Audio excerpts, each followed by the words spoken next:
ladies and gentlemen, and welcome to another episode of Footprints. I'm your host, Anthony Davis. I'm an educator at BHS, and it's so glad that you joined us once again. And we're here today, ladies and gentlemen, with a gentleman who is a tennis fanatic. Not only that, he's a new head coach of the BHS boys tennis club. So there's that. We're going to call this episode, ladies and gentlemen, Second Serves and Second Acts. That's what we're going to call this one, right? Jay Cobau, I believe, correct, is his name. And Jay played tennis for over 50 years, which I love. Worked 40 years in a high-tech industry. Oh, my goodness. Yes. Right, we're going to talk about that. Rides a tandem bicycle. I really want to check this out. We're across New England with his lovely wife, and he gives back through mentorship and community and stuff like that, a lot of community service. So ladies and gentlemen, first of all, let's welcome Jay to the show today. Well, thank you, Anthony. I'm glad to be here. Well, listen, thank you for joining me today. So I'm going to ask you, like I ask all my guests, right off the bat. Tell us something about yourself, Jay, that nobody knows.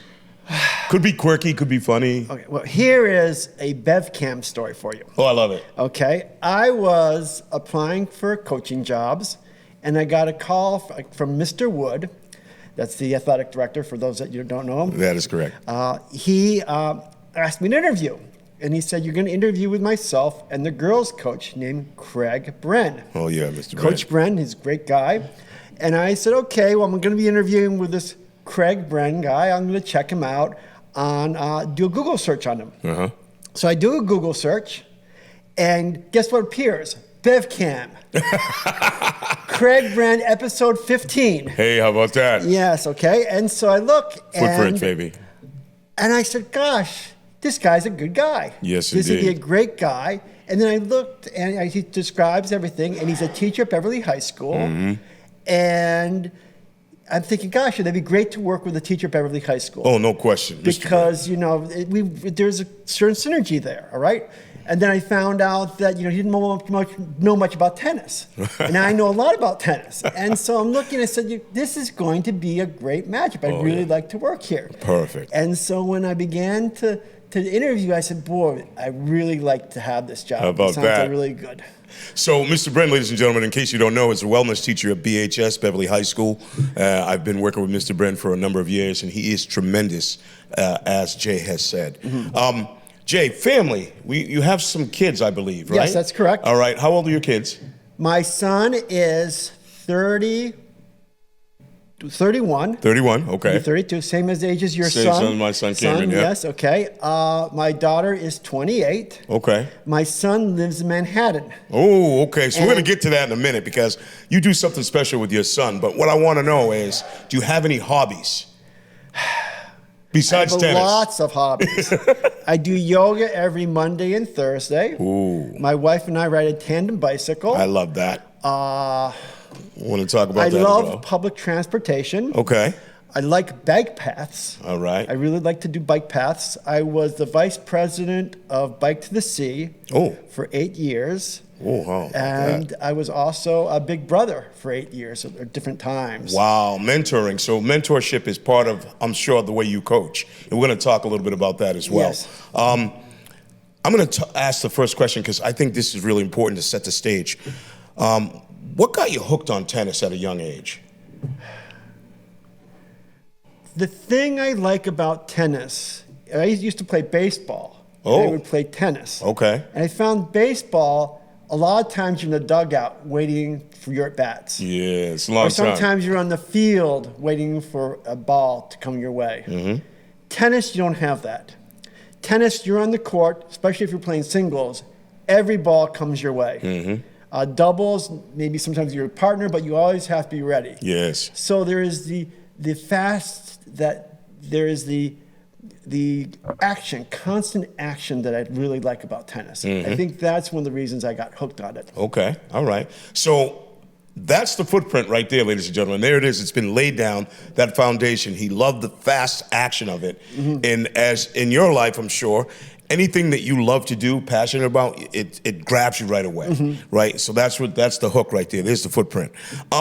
Was there a coach or moment that kind of made it stick for you? Like, okay, this is really something I'm going to do forever. I guess the big thing that happened is my son really took to tennis. Oh. My son, Okay. he was he was in second grade. Oh my God. Second grade, they had this kickball thing. They had a kickball thing at the school, and all the kids did this kickball. And I asked him, except for him and his friend Brendan. So I asked him, I go, why don't you do the kickball? Mm-hmm.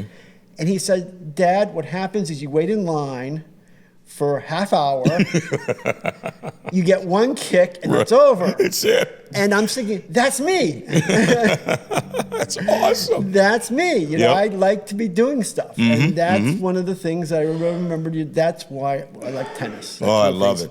I love it. So now, you played for over 50 years. Yes. Right? How has your relationship sort of changed with the game as the game has evolved? I mean, we got a lot of power hitters in the game. Name some of your favorite players. Oh, boy. And I'll name some of mine. I like Rafael Nadal. Oh, okay. Because he's a lefty. All right. I don't know. I'm a righty. But I always seem to like the lefties. Oh, man. And I didn't really like Jimmy Connors and John McEnroe, but I like Rafael. Yeah, So I'm saying Nadal is something else. Yes, he was amazing. He's amazing. I really liked Rafael Nadal. I think that's the one. But now let's think about all these tennis legends. We're talking about Bjorn Borg. Yeah. We're talking about Jimmy Connors. He just mentioned John McEnroe. Yes. He mentioned. I mean, there's so many legends. We can go on and on and on. Yannick Noah, who, by the way, his son played in the NBA. Yes. Which is awesome. So, I mean, tennis is such a great sport, by the way. My son was a tennis player in high school, and he was also a pretty good basketball player as well. But he was also like an all-star in tennis. And him and his buddy Cody, what's up, Cody? Shout out to Cody. They've been together for a while. They've been friends forever, and they play each other a lot. And Cody goes to the U.S. Open, and I believe Cam has gone with him, which is awesome. Yes. So that's a good thing. When you step on the court today, Jay, what do you feel that maybe you didn't feel when you first got there, maybe at 18? I realized the importance of every time I go on the court, I say, how can I be better? What am I working on? Am I working on my forehand? Am I working on my serve? Am I working on volleys? And I just try to pick one thing and I try to work on it. Okay. When I was 18, I just went out there and tried to hit, tried to win the match, whatever, and didn't really think about trying to improve myself. That's one of the things I'd like to impart upon the high schoolers, is that every time you play, you should be working on trying to improve yourself. No question. I think you're 100% correct. Now, I'm going to ask you this question. Are you a baseliner or a serve and volleyer? Oh, serve and volleyer. Serve and volleyer. So you want to end the point quick, huh? No. One of the things I found, this is a tennis tip, is if you work on your volley game, you become a good volleyer, better players want to have you as your partner. Oh, yes. Because they're not going to hit it to you. Like when I play with a really good player, like a 5-0, they don't hit it to me because I'm a good volleyer when I'm at net. Oh, I see. But if I played back, they'd hit to me all the time, and the 5-0 player would say, I don't want to play with this guy anymore. So I always like to work on volleys, and I always like to tell people. I see how that works. Volleys. Yeah. So I mean, I am definitely a volleyer. Oh, I love it. I love it. And I love doubles. I play doubles, love doubles more, which gives me a different aspect to the game. Yeah, no doubt, no doubt. I have a friend, shout out to Chris McCarthy, who is an avid tennis player. Yes. He plays, I believe, at the Manchester Athletic Club. And I think I went once or twice, but we played a little golf. That's another story with Chris, but he's a good dude. So this year you're stepping into the role as varsity head coach at BHS for the boys. Yes. Okay. What do you think will surprise you the most about coaching high school students? What do you think? Well, I was an assistant coach last year, so I know a little bit about how it is, the coaching thing. Oh, yeah. The thing I was surprised about last year was how quickly the season begins. We have preseason begins on Monday. That's the official start of the season. We have 2 weeks before our first match. Wow, that's quick. That's not a lot of time. That's very quick. Especially if you're the head coach and you're not familiar with the students. Because all of a sudden I have to figure out who's going to be our number one singles, who's going to be our number two singles, and what are the doubles teams. So that's one of the things that really surprised me last year when I was assistant coach. So that's nice to know, to have that knowledge. Now you can transfer that knowledge. Being the head guy now, Yes. you've had that perspective. You've been like, all right, I can see, and you sit back, and now you're going to make that decision. So I asked the question, what kind of culture do you want to build as you're doing that? Because I noticed your focus has shifted as a head coach now. So tell me, what's the culture at BHS going to be like for the tennis boys? There's going to be a lot of leadership. Love it. We have a leadership team. Love Myself, 2 assistant coaches. Love it. And the two captains, Logan Hall and Nate Fine. Love it. They are going to be involved in our decision making. We're going to work as a team. I'm not only going to teach them to become better tennis players, I'm also going to teach them how to become better leaders. Oh, man. See, now you're talking my language, right? Yes. Because this is why we're sitting here, ladies and gentlemen, just in case you don't know.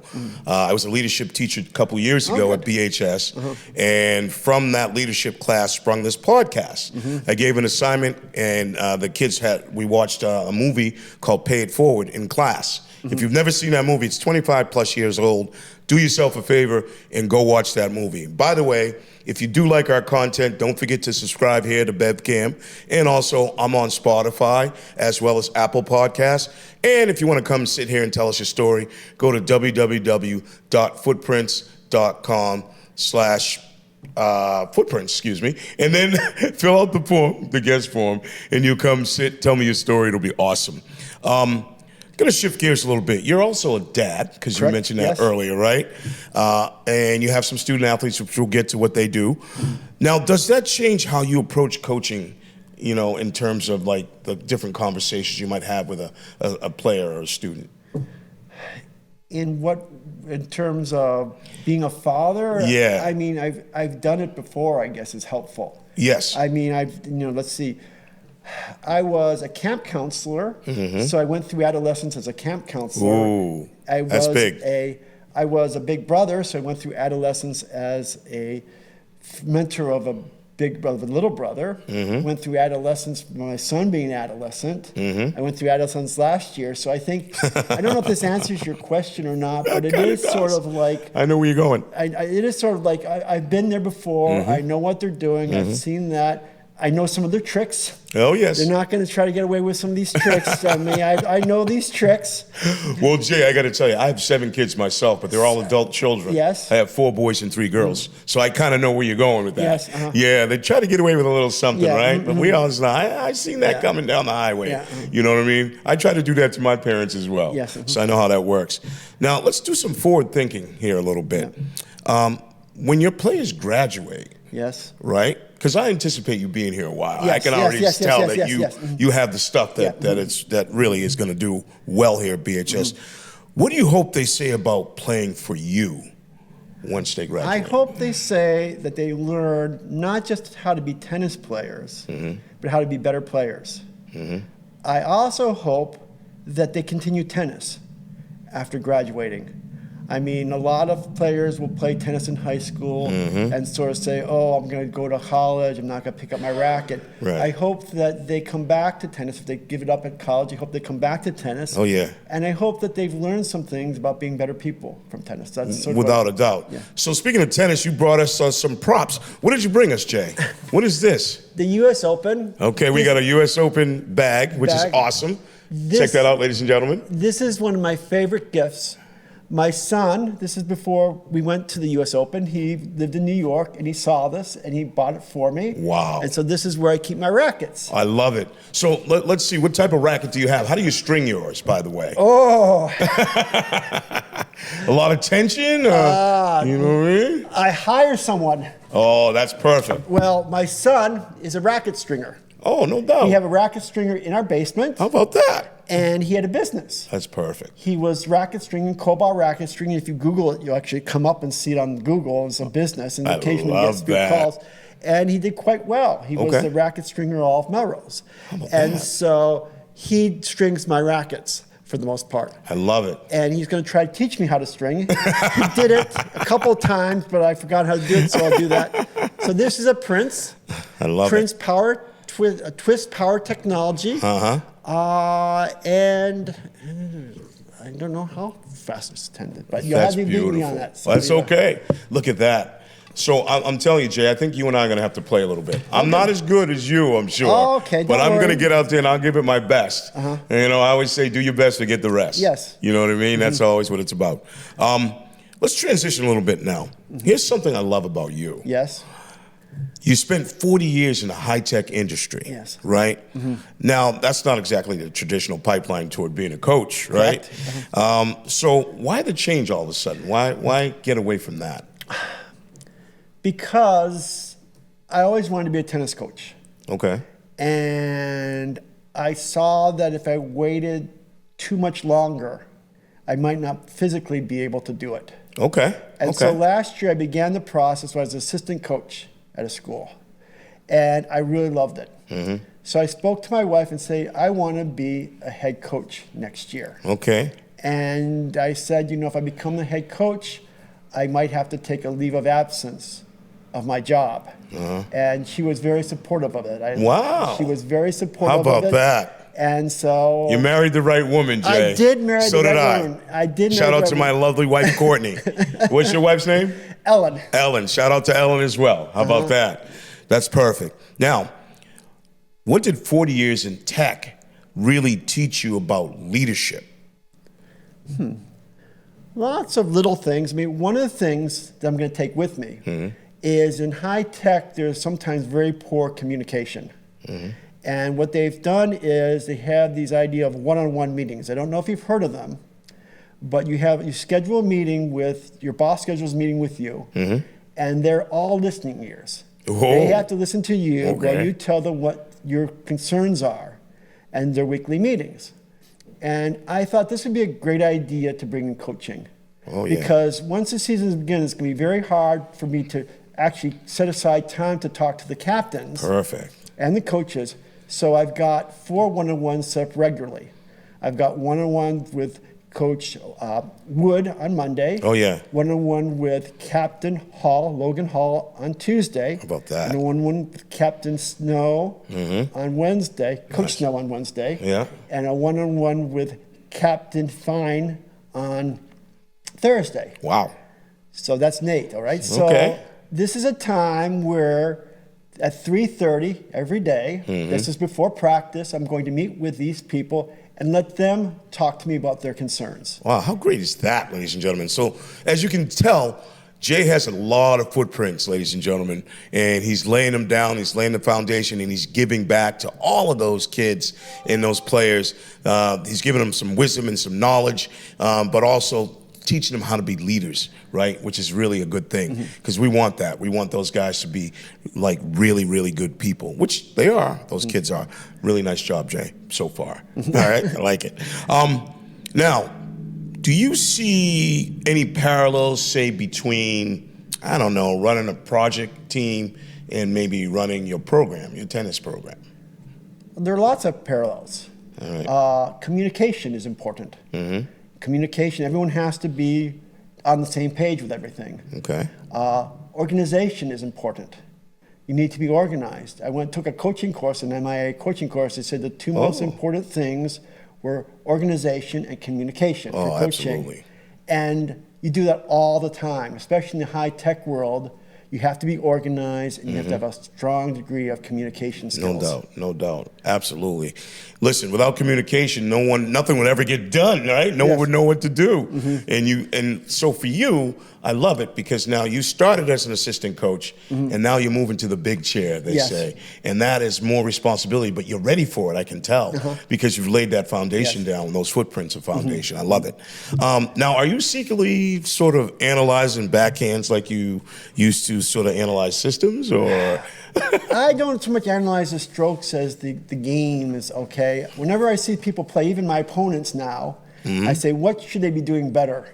So I do analyze their strokes a little bit, not just the students, my players, but also people who I play socially. I actually look to see, okay, they should be doing this. And the hard part is when you're watching your players do it, you can tell them what they're doing wrong. Oh, of course. When you're talking your friends doing, you just have to sort of bite your tongue. Oh, they should be tossing the ball higher. Right. They should be bending their knees when they hit that ball. Yeah, absolutely. Without a doubt. Now, did you always know that coaching was going to be your thing, was in your blood, or kind of in the back of your mind? You just kind of figured you liked it so much, and then you're like, I'm going to jump in and do it. Was it something that you really consciously decided I'm going to do? I think it sort of more arose when I saw my son playing tennis. Because one of the things, he would give him lessons. We'd pay for these very fancy lessons. And I found that I didn't think he was doing better. You'd have this lesson, you paid this money, and he's not getting better. And I said, I can do a better job than that. Right. And so I began coaching him. When he was in pre-high school and high school, I began coaching him. And I said, I think I can do a better job than some of these other people do. That sounds familiar. Because that's why I started coaching basketball. Oh, really? Oh, yeah, many years ago. Like, I'm watching these, so I've had 4 boys. Yes. 3 of which played, like, AAU basketball and high school basketball. And I'm watching some of these programs that they're in, and I'm like, what are they doing? Like, what is who's leading this? Like, it's like no one just knew what was happening. It was like the blind leading the blind. And I'm like, at one point, my youngest son says to me, Dad, you got to help me. He goes, you know more basketball on your finger than these guys know. You know what I mean? So he's like, come help me. I'm like, okay, all right. Yeah. So I'll do that. So kudos to you for being able to help your son get through that rough patch. Now, what gave you the confidence to finally make the jump from the tech world to right into the tennis, to coaching? Being an assistant coach last year. Okay. I mean, I really learned. I felt as though I was making connections with the students. I thought that I was making an impact with the students. I saw them getting better for what I was doing. And I said, I can do this. You can do this, yeah. Yes. Yeah, 100%. I love it, ladies and gentlemen. If you love our content, don't forget to please subscribe to BevCam. Also, my YouTube channel is youtube.com/Footprints Impact. Take a look at that. Don't forget, we're on Spotify as well as Apple Podcasts.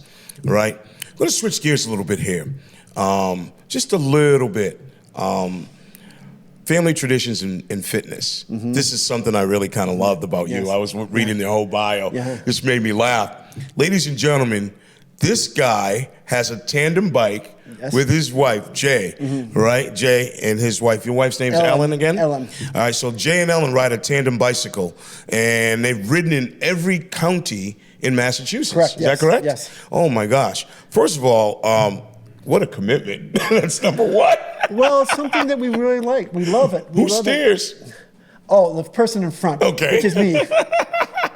All right, I love it. I have a shirt that says Captain. I love it. And on the back of her shirt says, Rear Admiral. I love it. So now, favorite ride? Yes. What's your favorite ride? Like, where is all these counties you've been to, what's your favorite one? It's hard because I think the East Bay Bike Path in Rhode Island is one of my favorites. Okay. It's my favorite. It's hard to judge them. Yeah. I like the Bruce Freeman Trail. Okay. Goes from Chelmsford down to Sudbury now. Love it. The Charles River Bike Path, you can ride all the way from Waltham into Boston. Wow. But I guess now, how long a ride is that? That's like 7 miles. That's not too bad. But the best one, I have to say, is the Northern Strand. Oh. Because back in 1992, someone named Steve Winslow put a little article in the Malden Free Paper saying that he wanted to build a bike path. Okay. And I said to myself, this looks cool, so I gave them money. And gave them money year after year, and it was like 2011 and it hadn't been built. Wow. So I said, I'm going to join the board of directors. There you go. Try to work on doing that. We did that. I joined, I can't remember, I think it was 2013, I don't know the year. But eventually it got built. They're looking to extend it. And I'm very proud of that. I mean, it's a great thing. They're going to extend it. It's going to go all the way from Lynn. They're going to extend it to Lynn. Okay. It's going to go they're building a big bridge to take it over into Boston. And excuse me, ladies. Go ahead. It's a great bike path. And so it's really something that I'm really proud of, the fact I was involved in that. Oh, that is tremendous. Listen, when you can get involved with something like that and make a difference in other people's lives, those are the footprints you're leaving. And that's the beautiful part of what we do as individuals. What's your hardest ride you and your wife has had? Oh, the Cape Cod Rail Trail.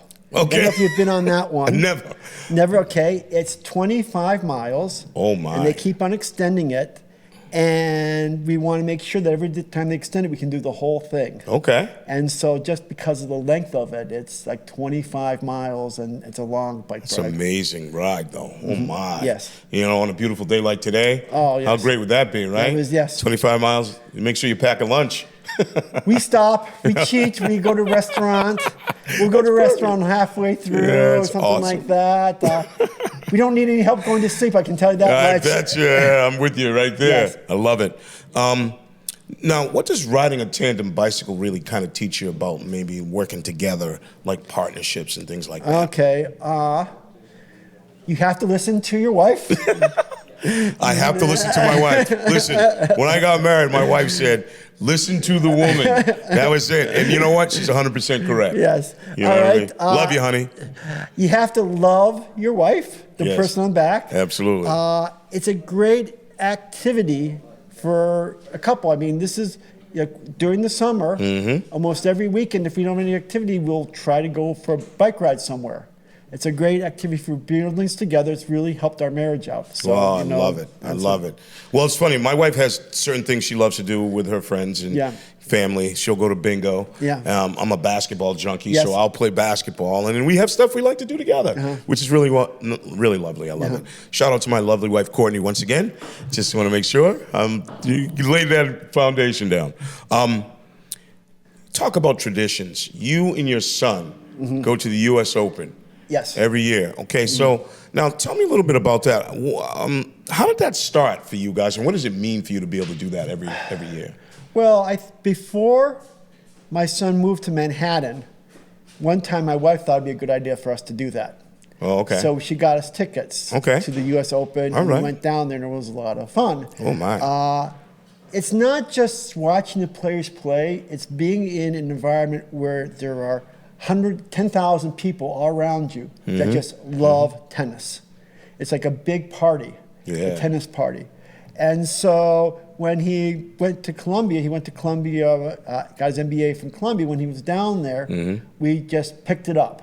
We're just going to go to the U.S. Open every year. It's been like, I think, and then he got a job in Manhattan, so it's been like 3 or 4 years now that we've been going every year. Wow. And how great it's is a good that? pattern. And every once in a while, we'll bump into someone we know. It's so who's weird. the most famous person you bumped into? No, not famous, just people I play tennis with. Okay. By the way, there's Cody. No, that's There's Cody awesome. over there. There's Anand over there. I saw them at the U.S. Open. Oh, my gosh. How great is that? But I bet you there's a lot of stars out, too, hanging around. You get to probably see in the restaurants and things like that, too. Have you seen anybody famous? We did see, he's on, God, what's the name of the show? He's on Something About Mary. Oh, Something About Mary. Matt. Okay. Matt, I don't remember his last name. I love that movie, but I can't think of his last name either. Not Damon, Matt Dillon. Matt Dillon. Oh, Matt Dillon, yeah. We were down in New York City going to a restaurant. I think it was Donahue's. Yeah. And we left, but people said, after you left, Matt Dillon came in. How about that, huh? And recognized that. So he, I guess, is the most famous person we've seen. I love it. I love it. So now, speaking of family traditions, ladies and gentlemen, and this is awesome, too. Your daughter, what's your daughter's name? Caitlin. Caitlin.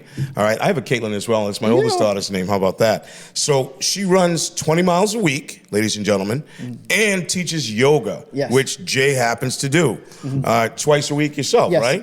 All right, so now tell me about how does yoga sort of influence your mindset and the things you're doing in your daily life? It's a really good way to start the day. Okay. I do it at the Melrose Senior Center. We do it there. It's from 8:45. I've been doing it like 2 or 3 years. I know all the people for the most part. I've actually convinced a couple of my friends to do it. And it's a good way to start the day, to get things off your mind. There are 2 different instructors. There's one, Trudy on Monday. Okay. Michelle on Thursday. And so there's different styles of yoga. I got one style on Monday, a little bit different style on Thursday. And it's just a really good way to start the day. The Monday one is particularly good because I do tennis at night. So it's a good way to stretch out in the morning. Get so yourself that I'm ready warmed for up tennis. and ready to go, huh? So, ladies and gentlemen, I'm not a yoga guy. I just recently started P90X again, which I love. Yes. I have a little story for that really quickly. So my older son, Adrian, was 18, and he said, Dad, you ever heard this guy named Tony Horton? I said, no, who's that? So one night, I'm sitting on the sofa, pigging out on, I don't know, ice cream and junk and stuff like that. Infomercial comes on. There's Tony Horton. And he's working out, and I said, this is fake. This is not real. I'm saying that to myself, of course. Right? As I'm watching these guys, I'm piling on the junk, right? And, at the end, this is how it hooked me. Jay.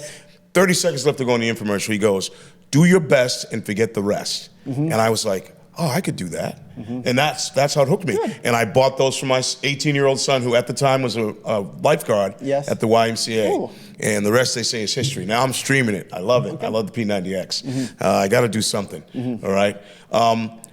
Love the fact that you have those traditions with your kids. That's really awesome to do. Talk about footprints that you're leaving on them, and then they're going to take their kids maybe and leave those footprints on them as well. How about that? That's the beauty of it. I love footprints, and you're doing a very, very good job at that. Very great job. Let's switch gears a little bit, because you were a big brother. Which is really interesting for 8 years, right? Now, what did that experience sort of teach you? It helped me to remember what it was like to be an adolescent. I mean, when I first began a camp counselor, I'd forgotten what it was like to be like a 10-year-old, 11-year-old, that sort of deal. Being a brother brought me back to what it was like to be an adolescent, all the concerns you have, things along those nature, things that I wish I had known when I was adolescent. One of the things I do is I began sharing with him some of the things that I know. I mean, one of the things I know in terms of imparting people is that I try to tell adolescents not what I want them to do, but I try to tell them what I wish I had known when I was an adolescent. Sure, reflecting back on those things. Yeah, I mean, I wish I'd known more about dating women. I think we all wish that. Yes. Known about what's important, or what are some things I thought were really important back then that weren't not. How things that I wish I had not done, embarrassing people. I wish I had been a better person then, but I wish that someone had told me, oh, by the way, you shouldn't do this. Or by the way, you shouldn't do that. I mean, here's a lesson. Here's something. Very rarely do I tell my son to do something, but he was driving from Arkansas back to Massachusetts. And he was going by Stamford, Connecticut. And I said, Tim, you have to stop in Stamford, Connecticut. You have friends there. You just got out of school. You have friends there. You have to stop, because I told him you had to do that. And the reason I knew that is I knew that you think that when you're young, you're going to see all these people over and over and over again. But things happen in your life, and you don't see them. So he stopped and he had a great time. And he hasn't seen them as often as he would like, but I knew that was going to happen to him. But he didn't think that was going to happen. Yeah, so you had the foresight as a parent to know, hey, listen, I've probably walked this path and been down this. I'm going to just give my son some breadcrumbs and tell him, hey, this is what I think you need to do. In order for you to, stay in contact with those folks and have a memory of those guys, right? Because you're right, you're not going to see them as often as you think. That generally happens quite a bit as you get older. You start to get involved with your career and family, and your perspective changes, right? All that. So I understand that, you know what I mean? So now let me ask you this: what does mentorship really mean to you? And how important is it to you to be a mentor? I think it's very important, because I feel that you call this footprints. I think it's important. I think that we were put on Earth to make the Earth a better place. I think it's important for that. And so I think that's important for me to do something that's going to be helpful to other people in my life. I love it. I'm sure coaching feels like a continuation of that mentorship, right? That aspect of it. So now, what's one lesson you try to pass on to the young people on and off the court? One lesson. Okay.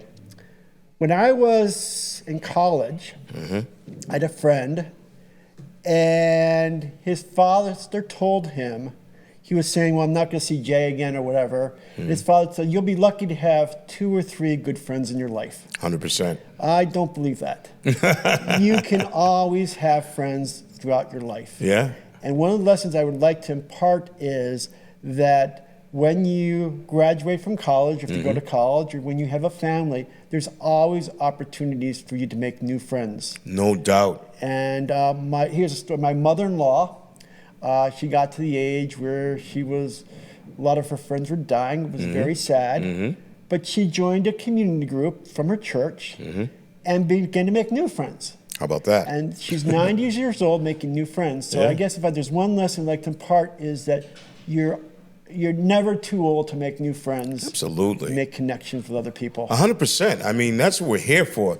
The connection of, we're part of the same race, which is the human race, ladies and gentlemen. And so we need to make those connections with people. And I think it's important to lay those footprints down that you're doing right now.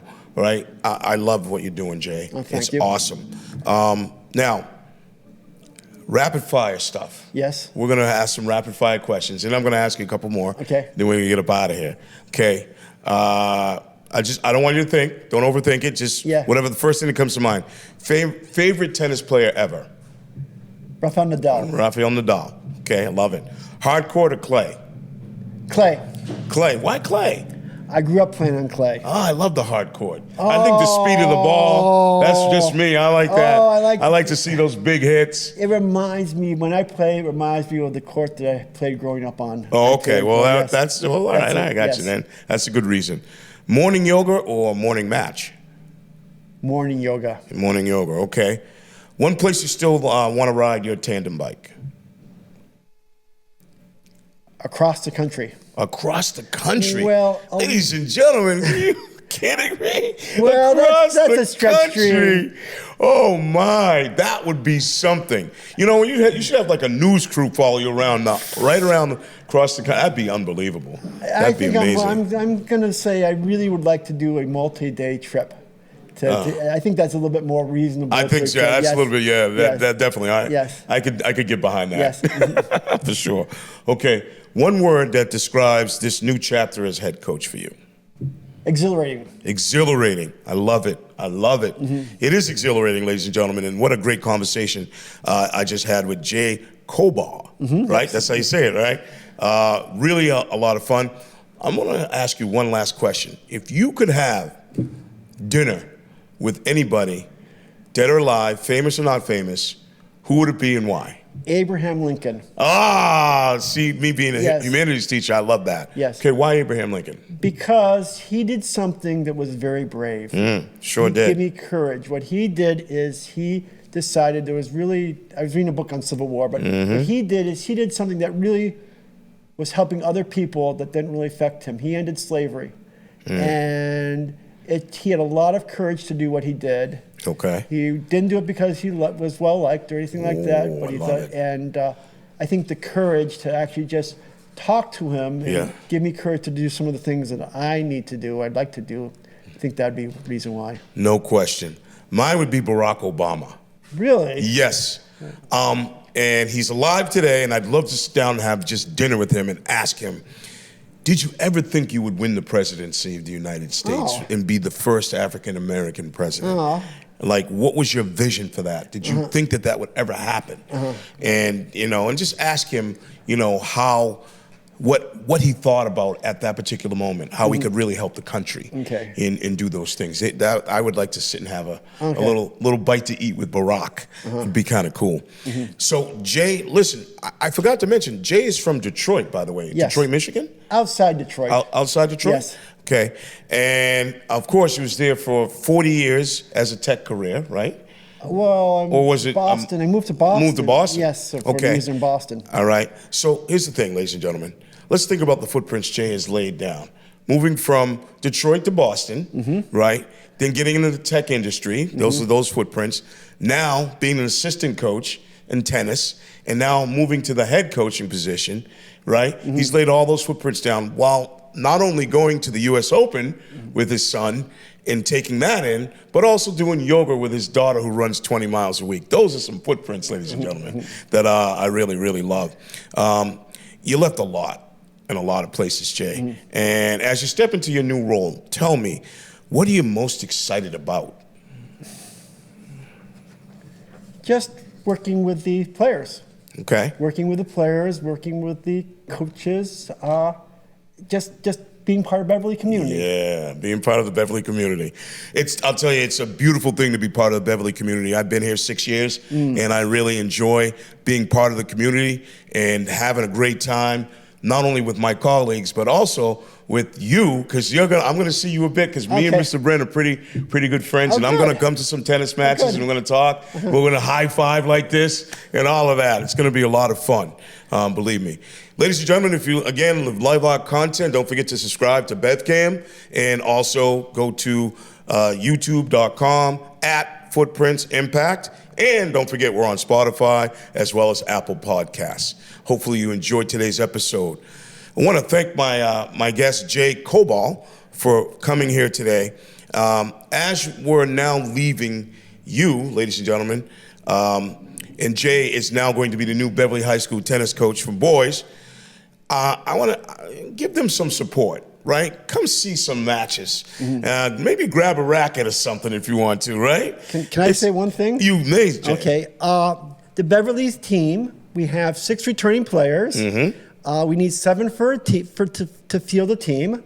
If you happen to know of a Beverly High School boy that is not playing spring sports, tell him to watch this podcast and tell him to try to come out for the team. We'd like to see him. 100%.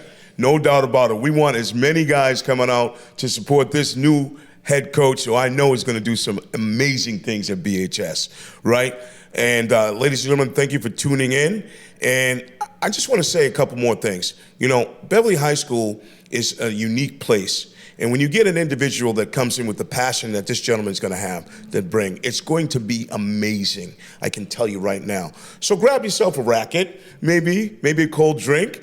Come out, watch some of the tennis, and meet this guy right here, Jay Cobau, because I can tell you right now, he is going to leave a huge footprint at BHS. And as always, ladies and gentlemen, I ask you this question before we leave.